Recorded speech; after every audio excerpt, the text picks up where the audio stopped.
1:20. Il a déployé en Christ, en le ressuscitant des morts. C'est Dieu qui a déployé en Christ, en le ressuscitant des morts. Parce que quand il s'est donné sa vie pour le sacrifice, là, il est mort. Est-ce que vous voyez? Mais Dieu l'a ressuscité. Aucun prophète dans ce monde dont on attend n'est pas mort et est encore ressuscité. C'est Jésus seul qui est ressuscité. Et c'est grâce à cette résurrection que nous croyons, nous, à la vie éternelle. Et vous avez posé une question au début, vous avez même dit que, vous avez dit, il est le chemin, oui, il est la vérité et la vie. Il a dit, nul ne peut aller au Père sans passer par lui. Ce Jésus qui est dans votre Coran là-bas, c'est lui qui est en train de dire, étant donné qu'il est Dieu, il a même dit dans Jean 17, personne n'a vu Dieu, si ce n'est pas lui qui est venu pour nous montrer, ou bien qui est Dieu. Est-ce que vous voyez? Personne n'a vu Dieu. Et qui, quand voit Dieu, ne peut même survivre. Est-ce que vous voyez? Donc, lui, il est venu dans la chair pour nous montrer qu'il est un envoyé. Et non seulement un envoyé, mais il est Dieu. C'est pour ça que des miracles ont été accomplis. Pas d'accord avec nos amis. Assalamu alaikum wa rahmatullahi wa barakatuh. Bonjour, bonsoir, c'est des positions respectives et ça va dépendre de l'heure à laquelle vous allez nous prendre en marche, bien sûr. Alhamdulillah, aujourd'hui nous allons suivre nos ustas et je vais dire, ça a été boum, c'est un vrai boum. Et vraiment, et comme je l'ai dit, n'oubliez pas d'abord de liker la vidéo, de vous abonner sur notre chaîne et n'oubliez pas de laisser vos avis dans les commentaires. Celui qui va refuser de faire ces trois choses, cocotte sur sa tête. Parce que chacun d'entre nous doit contribuer bien sûr à l'avancement de notre chaîne, à l'avancement aussi des informations qui sont données. Parce que lorsqu'on s'abonne, lorsqu'on like, lorsqu'on donne les avis, ça permet à ceux qui n'ont pas encore vu la vidéo de pouvoir voir la vidéo et ça peut encore quoi? Booster, toucher le cœur de tout un chacun. Et si toi tu ne participes pas ainsi, comment ton prochain pourra avoir ces nouvelles-là? Et nous allons suivre vraiment ce débat très intense. On ne va pas trop parler. On va suivre les oustas et vous allez voir ce que les oustas ont dit. On va suivre l'oustaz qui va bien décortiquer les choses. Ah ouais, c'était chaud. C'était réellement chaud. Et comme je l'ai dit, vous connaissez déjà l'objectif de notre chaîne Interreligieux TV, c'est de faire quoi? C'est de faire les débats avec des chrétiens, avec des juifs, avec des animistes, des athées. Tout cela, c'est de faire des débats avec eux. Donc déjà, vous connaissez déjà l'objectif de notre chaîne. Suivons la vidéo et on se prend juste après, Inch'Allah. Il y a beaucoup de prophètes qui sont dans le Coran. Il y a aussi beaucoup de prophètes qui sont dans la Bible. David, il est dans le Coran. Salomon, il est dans le Coran. Élie, Élisée, sont tous dans le Coran. Donc je lui ai dit, nous sommes obligés d'accepter les écrits de la Bible. Vous avez vu. Maintenant, sur le côté de la personnalité de Jésus-Christ, les sujets sur lesquels nous ne sommes pas tout à fait d'accord. Et sur ces sujets, nous allons essayer de nous comprendre pour voir en réalité. Pour nous, Jésus-Christ, il est un envoyé de Dieu. C'est un prophète et n'aime pas n'importe quel prophète. Il fait partie des prophètes élevés au haut rang en islam. Et un musulman qui ne croit pas en Jésus, il n'est pas un musulman. Parce que dans le Coran, il est mentionné là-bas. Dans le Coran, plus de 25 fois. Donc du coup, le musulman a l'obligation de croire en Jésus-Christ. Les amis chrétiens, ils croient en Jésus-Christ. Mais si c'était la même croyance, pourquoi alors musulmans et chrétiens ne s'associent pas ensemble pour faire l'adoration? Alors que vous parlez tous de Jésus. Musulmans parlent de Jésus. Chrétiens parlent de Jésus. Et pourquoi vous ne vous associez pas ensemble? Donc c'est dit là, il y a sûrement un problème qui est quelque part. Et après analyse, on s'est sûrement dit c'est peut-être le point de vue, la conception qui diffère. C'est-à-dire la façon dont le musulman considère Jésus. Peut-être que ce n'est pas de cette même façon que les chrétiens considèrent Jésus. Donc après des observations et analyses avec nos amis chrétiens, beaucoup nous ont dit eux ils croient en Jésus, mais ils croient en lui en tant que Dieu. Nous musulmans nous disons non. Nous ne croyons pas qu'il soit Dieu, mais nous croyons qu'il soit un envoyé de Dieu, un prophète véritable. Nous croyons qu'il est né. Nous croyons qu'il a fait des miracles. Nous croyons qu'il a ressuscité les morts. Nous croyons qu'il a fait marcher les paralytiques. Nous croyons qu'il a donné l'écoute à des sourds. Nous croyons tout ça. Il est né d'une mère sans père. Tout ça, nous musulmans, nous croyons. Mais ce que nous n'arrivons pas à peut-être comprendre, c'est la question de la divinité de la personne de Jésus-Christ. Donc pour nous, il est prophète. Mais est-ce que vous êtes d'accord avec ce point de vue du côté des musulmans que Jésus-Christ est prophète? Ou bien pour vous, il est Dieu comme nos amis et la majorité des chrétiens le croient? Donc c'est d'abord le premier point de notre échange et c'est en fonction de ça que nous allons quand même peut-être évoluer. Donc c'est un peu ça. Je vous remercie de m'avoir écouté. Nous sommes clairs dans ce que nous venons de dire. Nous, on n'est pas ici pour aller vers la croyance des autres. On n'est pas ici pour aller vers la croyance des autres. Pour dire que ce qu'ils croient là-bas c'est faux. Non, on n'est pas. Je vais vous dire, nous croyons au Dieu Tout-Puissant. Et notre Dieu Tout-Puissant, il a dit, je suis celui qui suis. Celui qui suit, c'est lui. Il avait dit ça à Moïse. Entre-temps, lui-même, il a travaillé.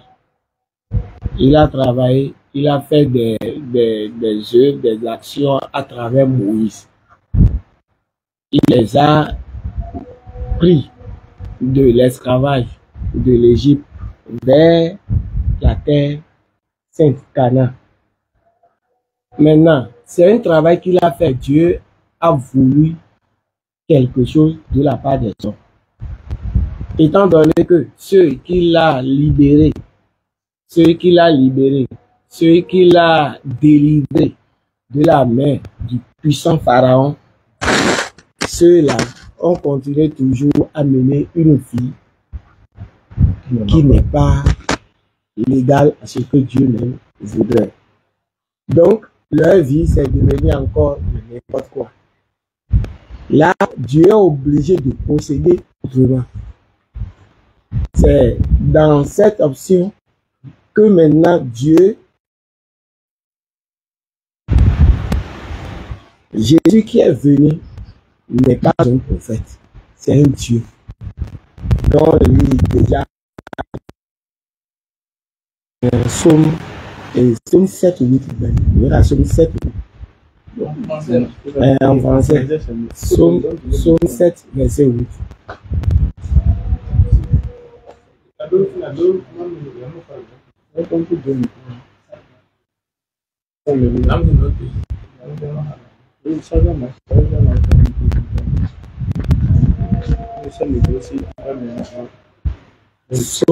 Somme 8, verset 7.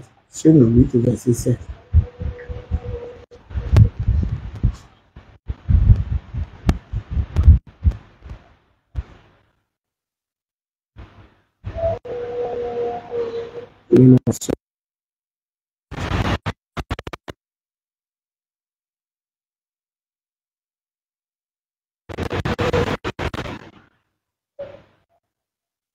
Ok.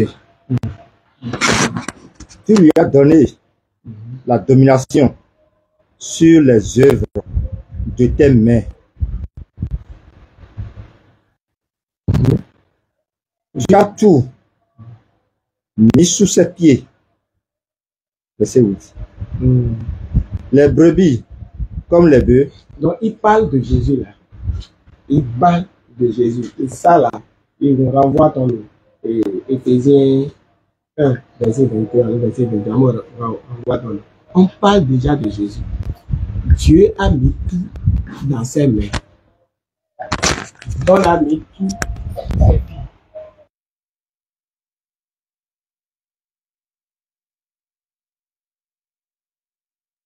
Est-ce que vous voyez, vous voulez sauver les gens?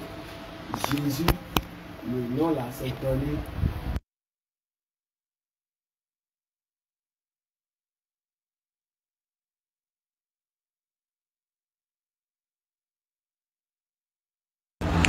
Il a pris la chair. Il est venu au niveau par le travail de l'esprit.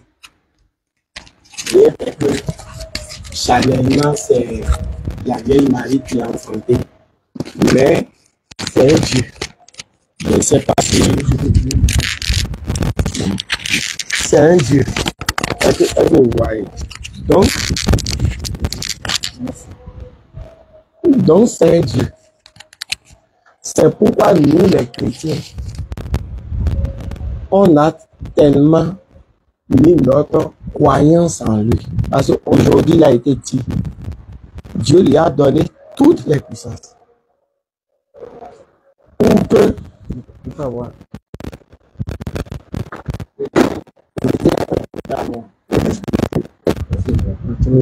Éphésiens 1, verset 27.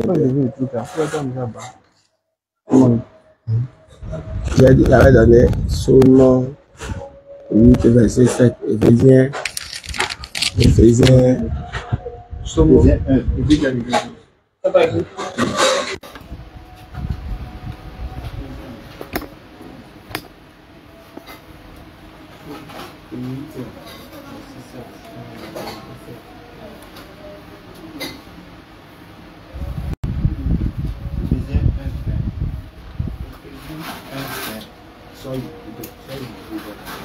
Jusqu'à la fin.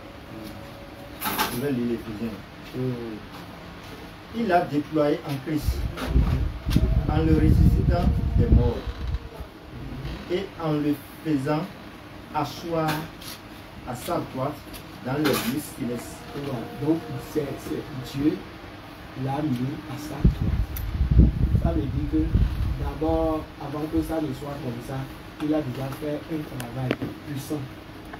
Il a fait un sacrifice. Il s'est sacrifié pour nous. Est-ce que vous voyez?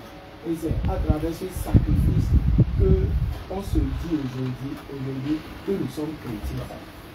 Ça, vous voyez que je ne voudrais pas aller chez vous, mais je suis obligé de dire certaines choses. Oui, allez-y. Vous avez vu que tous les saints, vous avez votre fête, Tabaski, vous immolez l'agneau.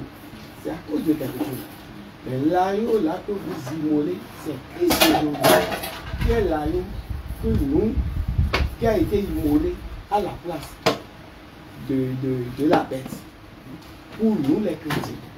Est-ce que vous voyez? Et aujourd'hui, aucun chrétien évangélique ne veut plus acheter un mouton pour dire qu'il veut aller encore tuer pour faire un sacrifice. Parce que Jésus est devenu le sacrifice lui-même sur la croix. C'est ça, tu vas profiter de donner l'enseignement sur le sacrifice là. Expliquez ça au pasteur quoi. Sacrifice. C'est un sacrifice. Et il l'a fait. Puisqu'il faut que le sang coule pour que le diable soit démonté. Parce que le diable a déjà pris l'ampleur de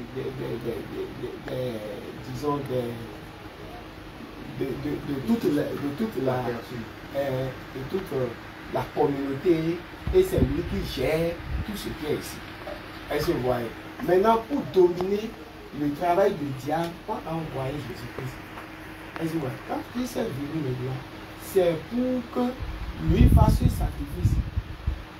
Et le diable sera mis. Non, c'est pas vrai. Pour qu'on puisse aller contre l'œuvre du diable. Donc, on peut éteindre le ventilo d'abord. Lui-même en sacrifice. Si vous voulez. Est-ce que vous voyez? Donc, c'est ça. Éphésiens 1, verset 27. Éphésiens 1. Nous désirons enfants,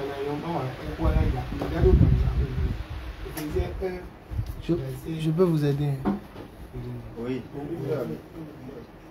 Éphésiens 1, verset. Ok, Éphésiens 1, à cause de Dieu. Maintenant, quand il accomplissait ça là, son but, le travail même qu'il est venu faire là, c'est le sacrifice. Maintenant, ce sacrifice, c'est ça qui nous donne la force aujourd'hui de dire que nous suivons Jésus. Si on suit Jésus, en quoi nous le suivons? Nous le suivons parce que il a fait un sacrifice pour nous montrer que demain là, quand on ne serait plus dans ces corps, nous-mêmes, si on a vécu tel qu'il nous a montré, on a été exemplaire, on l'a suivi sans mensonge, on a laissé tout ce qui est sacrifice, tout ce qui est idolâtrie, et qu'on se met sur son chemin, ça veut dire que notre éternité est garantie. Je ne sais pas si vous me comprenez. On a une éternité garantie parce que tout homme qui vient sur cette terre va laisser, on va quitter. Est-ce que vous voyez? Mais où on va? Où on va? Personne ne sait. Chacun dit ce qu'il veut. Mais la Bible dit qu'il y a éternité. Et aujourd'hui, on dit que Jésus est assis à la droite du Père.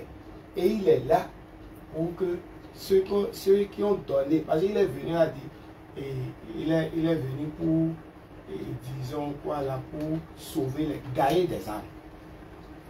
Gagner des âmes. Des âmes que Satan a déjà pris dans sa vie. Est-ce que vous voyez? Maintenant, pour lui arracher ces âmes-là, il faut aller se prendre sur la croix. Et il a fait. Il a fait. Maintenant, quand on fait le sacrifice, il a fait le sacrifice. Il faut croire au sacrifice. Si vous ne croyez pas au sacrifice, vous n'avez rien à gagner de Jésus. Tu peux appeler 1000 fois le nom là. Tu n'as rien. Il faut croire au sacrifice. C'est pour ça qu'il a dit dans Jean 1, 12. Jean 1, verset 10 à 12. Il a dit que, on a dit, il a été envoyé chez les siens. Il a envoyé chez nous les hommes. Mais d'autres ne l'ont pas reçu. Est-ce que vous voyez? Mais à tous ceux qui l'ont reçu, il les a donné le pouvoir d'être enfants de Dieu. Et là, nous-mêmes, on se pose la question, on n'était pas enfants de Dieu, on était des créatures. Être enfant de Dieu, ça c'est autre chose. C'est un don que Dieu donne. Et à travers l'amour ou la foi qu'on a en Christ. Est-ce que vous voyez? Donc, c'est comme ça ce qu'on est en train d'expliquer. Et ce qui est en train de dire, on a dit que il faut continuer la lecture. Dans Éphésiens, là, il a déployé en Christ en le ressuscitant des morts, en le faisant asseoir à sa droite dans les lieux célestes, au-dessus de toute domination. Au-dessus de toute domination, de tout esprit, de tout... de toute autorité. De toute autorité. De toute puissance. Quand on dit autorité, puissance, tout ça là, c'est les noms que les gens donnent aujourd'hui à leur divinité. Est-ce que vous voyez? Chacun a sa divinité, il dit un nom suprême, un nom suprême. Et là, le monde adore. Est-ce que vous voyez? Nous tous, nous adorons, et chacun à sa manière. Mais Christ est au-dessus de toutes ces divinités. Hein? Oui, ok. Oui, de toute dignité et de tout nom qui se peut nommer. Non seulement. Et de tout nom qui peut se nommer. C'est ça, non? Qui se peut normer. Qui se peut nommer. De tout nom qu'on peut dire. Non seulement dans le siècle présent, mais encore pour le siècle à venir. Donc, il est au-dessus de tout. Ce n'est pas nous qui avons écrit ça. C'est l'inspiration de Dieu même qui a dit ça. Donc, Christ n'est pas n'importe qui. Est-ce que vous voyez? C'est ça notre foi. Il est au-dessus de tout nom. Dans Actes 4, 12, on dit c'est le seul nom qui peut sauver. C'est le seul nom que Dieu a donné à travers tout le monde entier là. C'est le seul nom que les gens peuvent être sauvés. Est-ce que vous voyez? Donc si c'est ça, les chrétiens, le chrétien qui connaît ça, qui met sa foi sur ça, défend ça et suit ça, il est sur son chemin de chrétienté et il va vers les divergences par rapport. Parce que d'autres disent qu'il n'est pas Dieu et il n'est pas mort, qu'il n'est pas ressuscité. C'est ça que je dis, je ne veux pas rentrer dans les débats des autres. Mais Jésus n'est pas seulement un prophète. Les gens peuvent l'appeler prophète. Nous ne refusons pas. Mais il est Dieu. Et pour montrer comment il est Dieu, c'est dans... Bon, je ne sais pas si vous avez lu ça. Matthieu 1. Ah non, 24, alors on devient. Comment il a été... Il est né. Matthieu chapitre 1 verset 24. Il faut commencer par... Joseph s'étant réveillé fit ce que l'ange du Seigneur lui avait ordonné et il prit sa femme avec lui. L'ange du Seigneur lui avait donné. Mais il ne la connut point jusqu'à ce qu'elle eût enfanté un fils auquel il donna le nom de Jésus.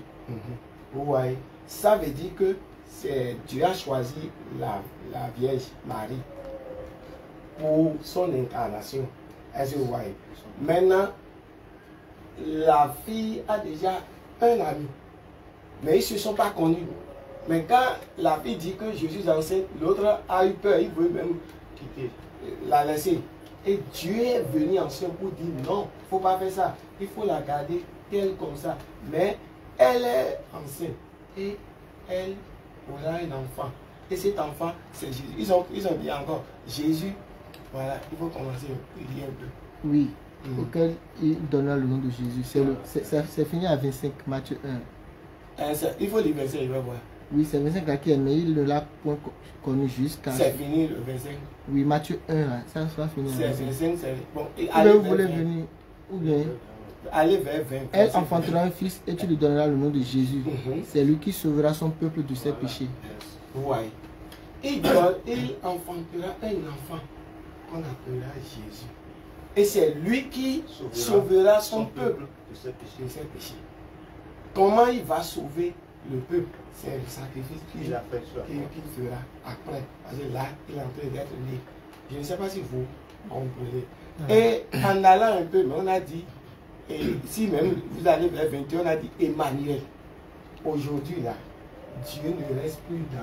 Voici, la Vierge sera enceinte et elle enfantera un fils et on lui donnera le nom d'Emmanuel, ce qui signifie Dieu avec nous. Dieu avec nous. Dieu est dans notre cœur. Dieu ne reste plus... Et avant, là, quand il parlait à Moïse, et c'est sur les montagnes, on entend les bruits, les s'ébranlent et les arbres. Il y a un bruit fort. Est-ce que vous voyez? Quand il parlait à Moïse. Mais maintenant, Dieu ne fait plus ça. Dieu s'approche des hommes. Il est dans notre cœur. Il est avec nous. Partout où nous partons, Dieu est avec nous. C'est à nous maintenant d'avoir la crainte de Dieu. C'est à nous d'avoir la crainte et c'est qu'il est avec nous. Il n'est pas ici, on ne le voit pas, mais il est au milieu de nous. Est-ce que vous voyez? À travers Jésus-Christ.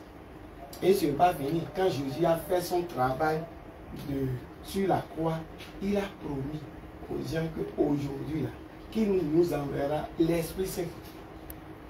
Et c'est l'Esprit Saint qui va nous conduire. Aujourd'hui, on est sous l'emprise de l'Esprit. Est-ce que vous voyez? Il a dit, je vous enverrai l'Esprit. Et l'Esprit là ne va pas vous laisser orphelin. Il va vous guider, il va vous protéger, il va vous montrer des choses cachées que moi-même là, je ne vous ai pas montré. Est-ce que vous voyez? Je vous remercie pour l'enseignement que vous avez pu donner. J'ai pu souligner quelques points dans ce que vous avez dit, des trucs que j'aimerais quand même comprendre un peu pour que je puisse, pour qu'on puisse avancer par. D'accord, vous avez pris Éphésiens 1, verset 20. Jusqu'à la fin. Voilà. Je ne sais pas si Ismaël, tu veux. Comme il n'y a personne là, on devrait prendre le bracelet. Comme il n'y a personne là. Il n'y a personne là. Ah, le bracelet, ok. Faut prendre Éphésiens 1, 20. Éphésiens 1, verset 20. Maintenant, donc, ok, donc la réponse, votre point de vue est que Jésus-Christ est Dieu, c'est ça, votre point de vue. D'accord. Tiens. Et où est là? Éphésiens 1, verset 20. Éphésiens 1, verset 20. Il l'a déployé en Christ, en le ressuscitant des morts et en le faisant asseoir à sa droite dans les lieux célestes. Il l'a déployé en le ressuscitant des morts. Des morts. Qui a été ressuscité des morts? C'est Jésus. C'est Jésus qui a été ressuscité des morts. Donc Jésus-Christ a été ressuscité des morts. Mais Jésus lui-même, il est qui? Il est Dieu. Donc, c'est Dieu qui a été ressuscité. Il est Dieu. Il est Dieu parce que d'abord, il dit Éphésiens, Colossiens 1, verset 8 à 9. Colossiens 1 et Colossiens 2. Fais-moi ce Colossiens 2. Et puis on va lire ça, puis on allait finir avec. Non, c'est toujours une réponse à vous. Je voulais qu'on finisse avec Éphésiens avant d'aller sur Colossiens, quoi. Non, Colossiens là, c'est une réponse. Vous voulez savoir pourquoi il y a Dieu, non? Non, pas le pourquoi. Comme vous avez dit qu'il est Dieu. Éphésiens, on a lu. Colossiens combien? Colossiens 2. 2. 18 à 19, mais vous m'avez 18.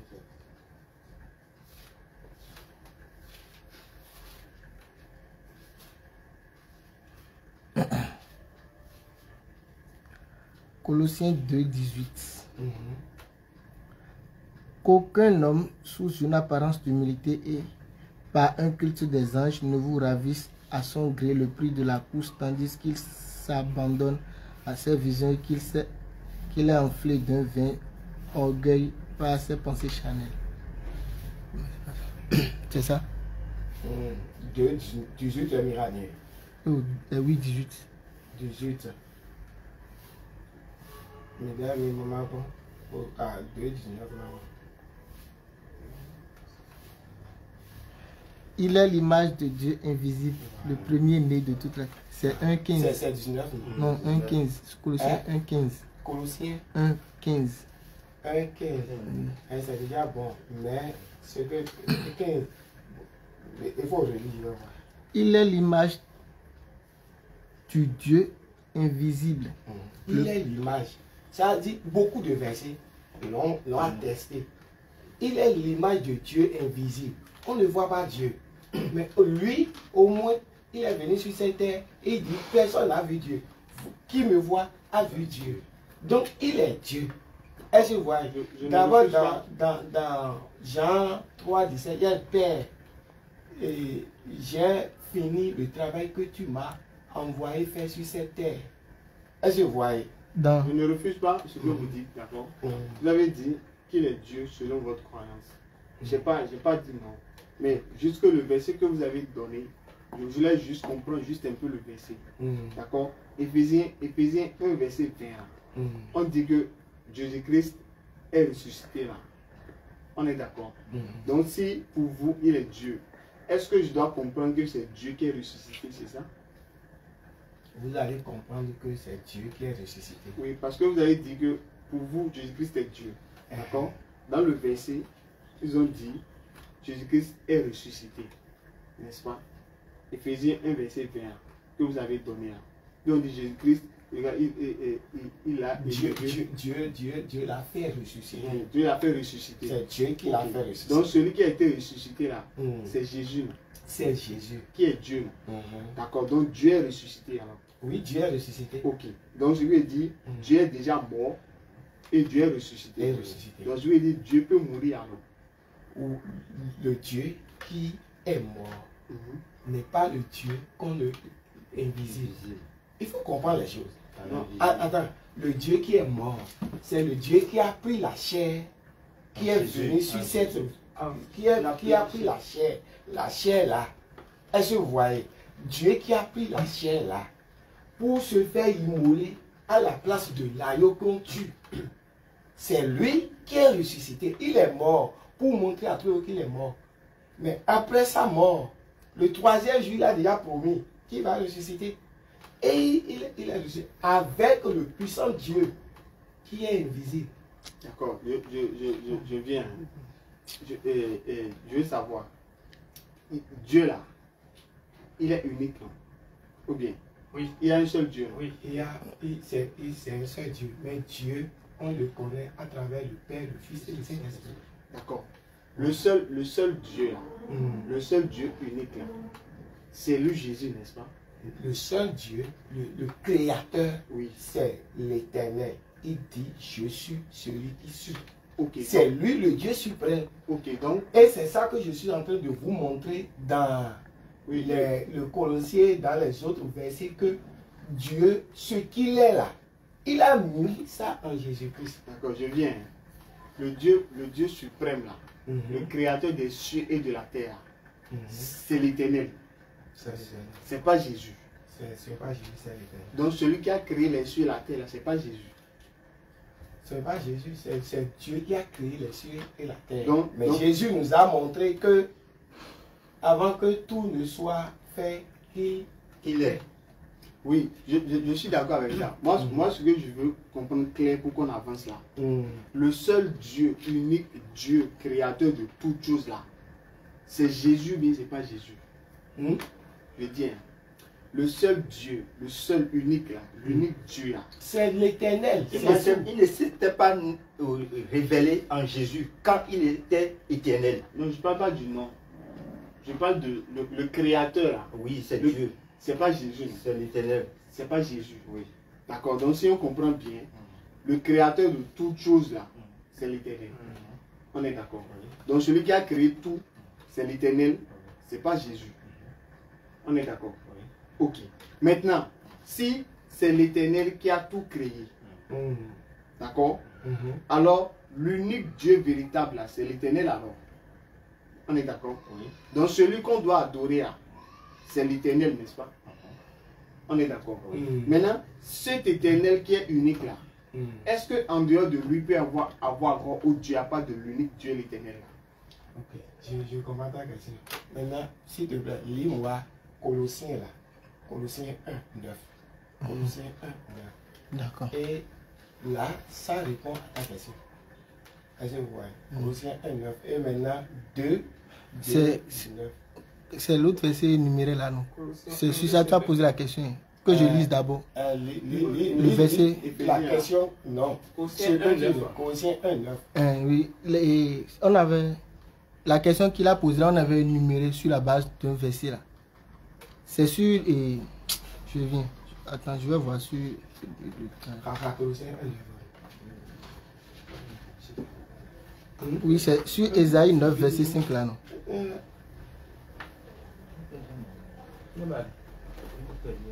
La petite, c'est pas ça.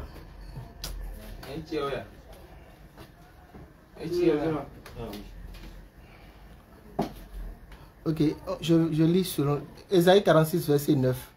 Souvenez-vous de ce qui s'est passé dès les temps Ésaïe anciens. 46. Verset 9. C'était par rapport à ce que Oui, ce c'est- que vous voulez utiliser. Quoi. Pour, il a les mots. Souvenez-vous de ce qui s'est passé dès les temps anciens. Car je suis Dieu, et il n'y en a point d'autre.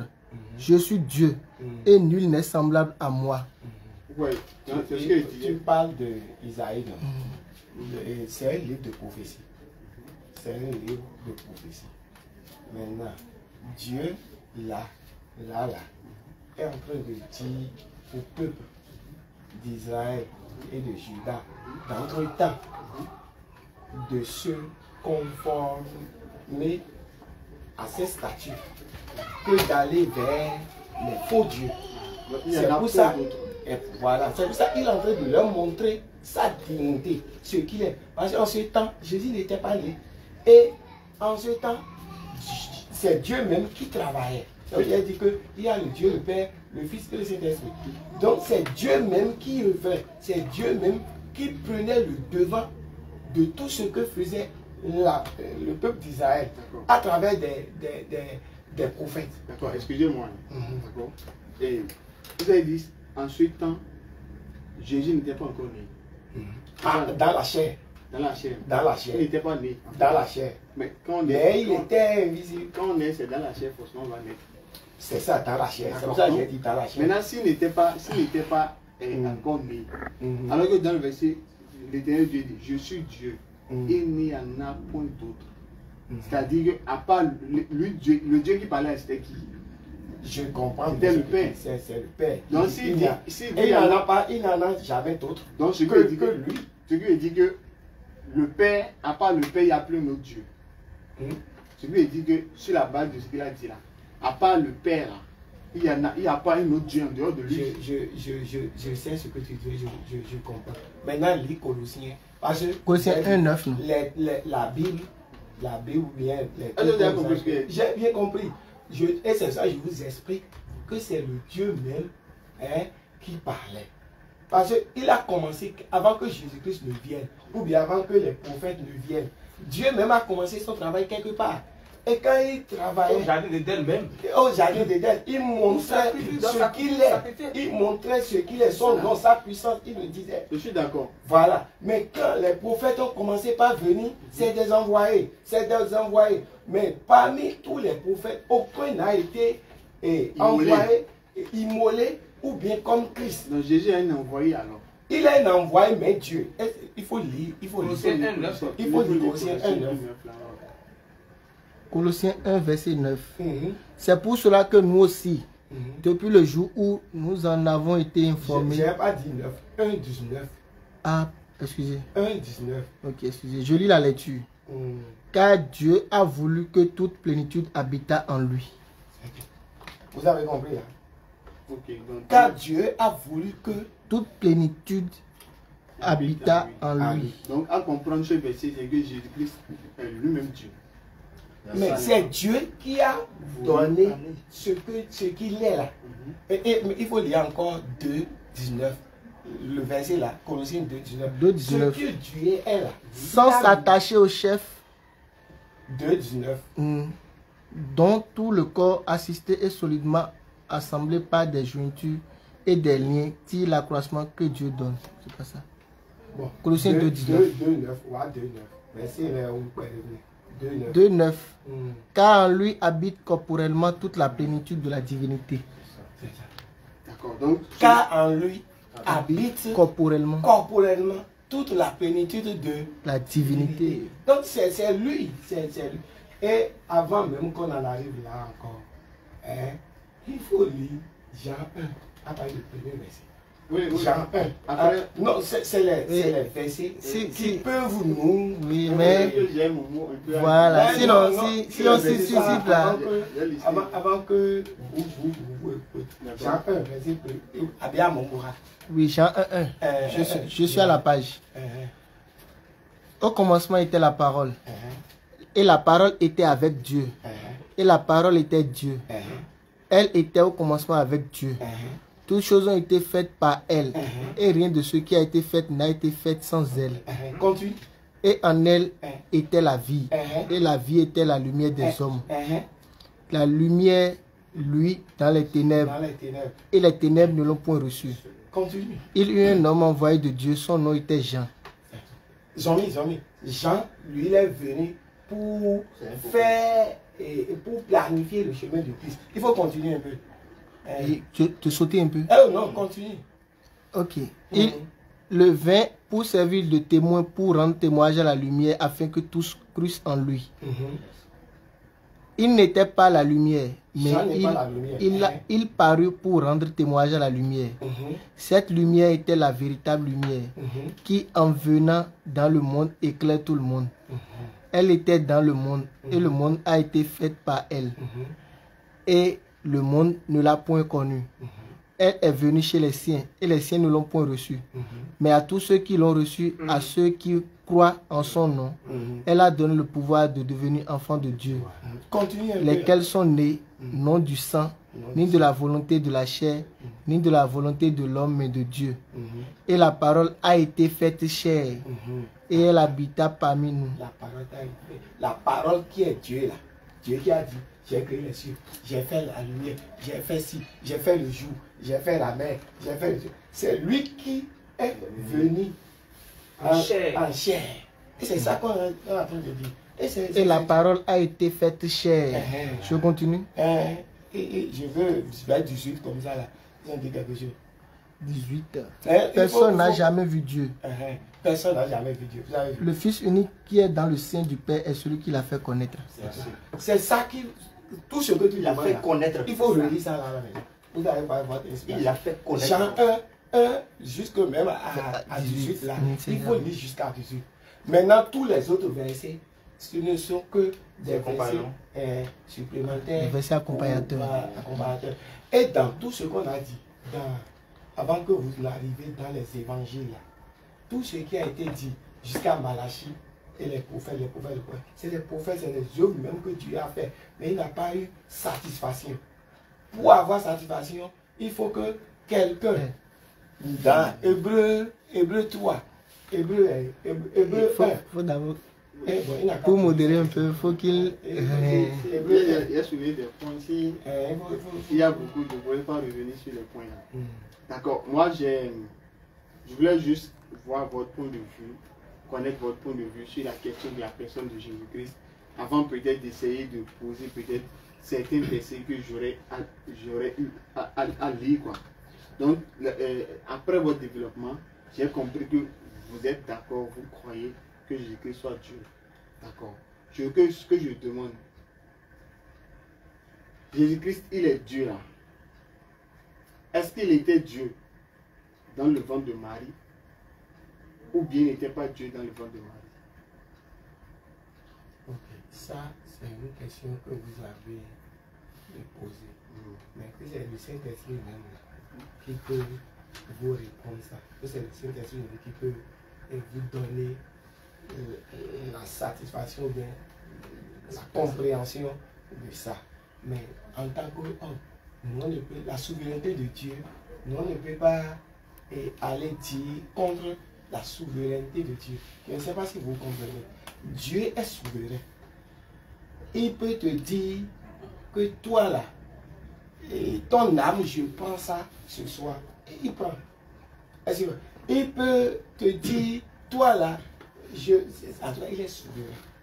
Donc, s'il a choisi que un de ses anges, disons peut-être comme ça, qui est avec lui et qui dit Dieu, les paroles nous ont montré qu'ils viennent dans le ventre de quelqu'un et mystérieusement ça a été fait. Nous, on ne peut pas dire c'est dans le ventre là qu'il est devenu Dieu ou pas. Ce que nous on sait, ils nous ont révélé que un fils naîtra et que ce fils là, il va sauver le monde entier. Et il s'appellera Jésus. D'accord. Pourquoi je demande ça? Si on considère, vous-même vous m'avez dit tout à l'heure que d'abord, excusez-moi, pour vous mieux répondre encore à ça, les Hébreux 1, Hébreux 1, Hébreux 1, verset 1 et 3, Hébreux 1. Hébreux 1. Verset 1 et 3. Là, je me pose encore mes questions. Non, c'est tes questions. On ne te répond pas avec satisfaction, même nous, on ne sait pas. Par exemple, j'ai pris Éphésiens là maintenant. Je n'ai pas parlé sur Éphésiens et vous allez laisser, on est allé dans Colossiens. Maintenant, je vais parler, vous allez quitter, vous allez dans Hébreux encore. C'est une question qui nous amène à moi j'avais dit on allait sur d'abord Éphésiens, que ils comprennent ça. On ne peut pas te dire la vérité sans la parole. Non, c'est ça il dit. Comme on a donné Éphésiens, on allait rester sur Éphésiens là d'abord. Si on comprend c'est bon, maintenant on allait passer sur autre chose. Mais Éphésiens là, on n'a pas fait ça et vous avez pris Colossiens. Maintenant, Colossiens, c'est la Bible qui donne la vérité. Oui, c'est la verset biblique qu'on lit. Mais je vois ce qu'il dit. Si on prend un verset, j'aurais voulu qu'on comprenne ça bien avant d'aller sur un autre verset. Maintenant, tout ce qu'on a dit là, tu n'as pas compris. Non, ce n'est pas que je n'ai pas compris. Mais seulement que s'il y a un verset, il faudrait qu'on aille étape par étape pour qu'on puisse comprendre le verset avant d'aller à un autre verset. Sinon, si les versets sont beaucoup, ça serait beaucoup, mais au final, ce n'est pas la quantité qui compte ou bien. Mais c'est la qualité de l'enseignement qui compte. Donc on peut prendre un verset, si on comprend ça bien, maintenant on va sur un autre verset. Vous comprenez ce qu'il dit. D'accord. Maintenant, avant qu'on vienne sur Hébreux là, quand on a pris Éphésiens 1 verset 20, d'accord, on a dit et l'Éternel il a élevé. Il a ressuscité. Et il a ressuscité. Donc j'avais demandé, celui qui a été ressuscité là, c'était qui? C'était Dieu. On t'a donné la réponse. Il a répondu, il a dit c'est Dieu qui était mort, il ressuscité. D'accord. Maintenant, Dieu, qui a ressuscité Dieu qui est mort là? Le Dieu qui est ressuscité, il a plus de pouvoir. Non, j'ai dit, il a le pouvoir, il est souverain. Non, je ne parle pas de celui qui est mort là. J'ai dit, Dieu Jésus-Christ est mort. Maintenant, qui a ressuscité Dieu là? Les 69. Et je dis que c'est ça, il faut comprendre. C'est mystérieusement ce qui s'est passé. Qui a fait ça? Il a versé un sang. Le sang là, c'est un sacrifice. Qui? Jésus a versé son sang. D'abord, quand tu lis les choses, les versets là, il faut bien te temporer.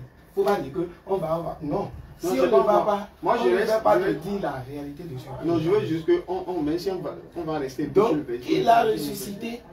C'est un peu de l'Éternel même, du Seigneur Jésus, de Dieu Tout-Puissant. Personne ne peut imaginer. Et que personne ne peut imaginer. S'il est mort et il est ressuscité, d'abord, vous croyez à sa résurrection? Non. Nous, vous croyez qu'il est ressuscité. Voilà. Bon, selon nous, notre croyance, ce n'est pas votre croyance. Oui, il va venir, il va mourir et il sera ressuscité. Encore. Il va venir. Oui, pour nous, on croit qu'il va revenir. Il est déjà arrivé. Oui. Il est mort. Bon, pour nous, il est ressuscité. Et il reviendra.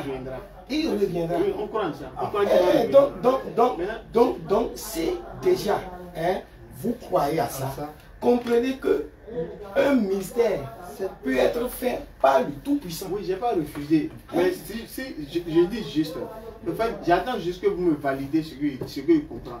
Si je comprends bien, cette question que tu dis là, moi, en tant que personne sainte, je ne peux pas te valider ça là, sans que l'esprit même ne mais c'est pas. Si l'esprit dit et que tu n'as pas compris, il faut mettre ça dans la prière. Il faut prier pour que Dieu te révèle encore. Je ne comprends pas. Non, on se comprend. Je lui ai dit. Tu poses une question, tu continues que moi, je ne suis pas incapable de te répondre, c'est ça? Vous êtes capable? Non. La question que tu dis que Jésus, il est Dieu. Il a été ressuscité par qui? C'est ça les demandes. Et je te dis ça là, c'est une révélation divine que Dieu va vous faire. Non mais moi je n'ai pas le Saint-Esprit. Et moi j'ai dit que... Je n'ai pas avoir le Saint-Esprit pour que Dieu puisse... Et moi je t'ai déjà dit que il a été ressuscité par le Dieu Tout-Puissant. Comme vous avez dit... Alhamdulillah, nous remercions Zawadial, et comme j'ai l'habitude de le dire, aujourd'hui a été un bon jour pour tout être humain, du moment que tu vis, du moment que tu t'es réveillé en bonne santé, du moment que Dieu t'a accordé la vie, tu dois dire Alhamdulillah, parce que ça n'a pas été permis pour d'autres. D'autres auraient souhaité avoir encore une minute de plus dans la vie, ils n'ont pas eu cette chance. Donc nous remercions vraiment ce Dieu qui nous a accordé cette vie-là. Mais en même temps, comme je l'ai rappelé, que chacun s'apprête à liker la vidéo, que chacun s'apprête aussi à vouloir bien contribuer, à ne pas dire, à vouloir participer, voilà, à l'émergence bien sûr de notre chaîne, à vouloir aussi s'abonner sur notre chaîne RT Religieux TV, à ne pas oublier de laisser des avis dans les commentaires, c'est très important, très important. Alhamdulillah, je suis certain que nous allons nous laisser et je suis sûr que nous allons nous prendre les jours à venir. Nous allons vraiment échanger sur beaucoup de choses et il y a beaucoup de choses qui seront dites, Inch'Allah. D'accord, on ne va pas dire trop. Assalamu alaikum wa rahmatullahi wa barakatuh.